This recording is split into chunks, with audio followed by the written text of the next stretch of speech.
cover up culture. This is why I struggle with some of the non-denominational churches, Mm-hmm. because there is no oversight directly.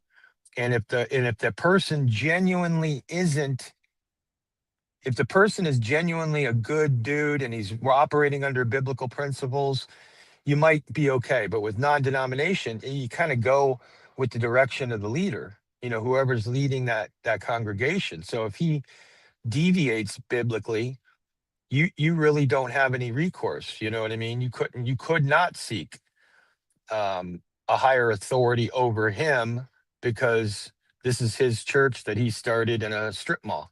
Now I Mm-hmm. know, so anyway, I don't want to over talk. And I feel like I already have.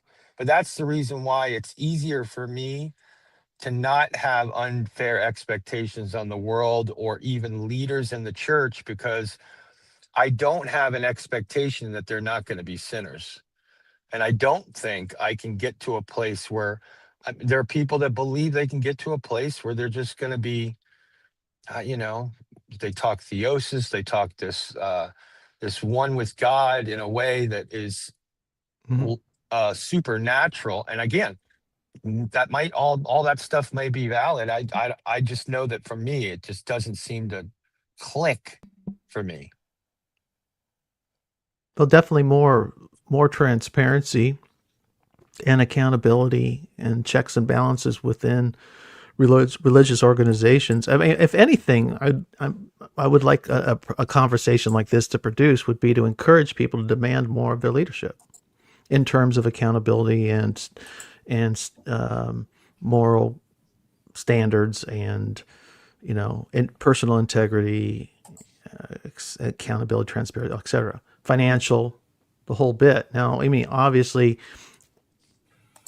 everyone has a private life, and we don't need to see what's going on behind every closed door, but you put yourself in a position of spiritual leadership.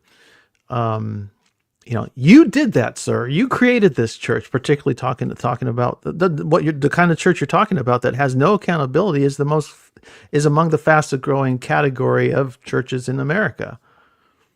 They are single. They essentially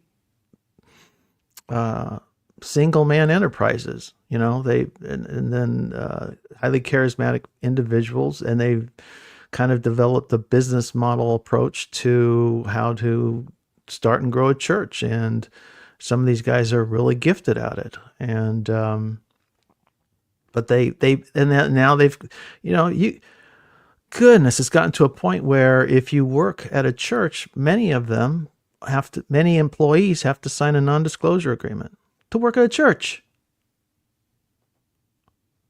I would say, I mean, Red flag. exactly. I would beg anybody and everybody to just never give money to a church that has non-disclosure agreements as a condition for employment. Some people, and I'd say check your bylaws. Some of these churches, the big churches, the pastor, the founding pastor, can't be fired. Yeah. Zero. Cannot be done. It's impossible. That person can fire anybody else within the organization, and remove board members, but that person cannot be removed, him or herself.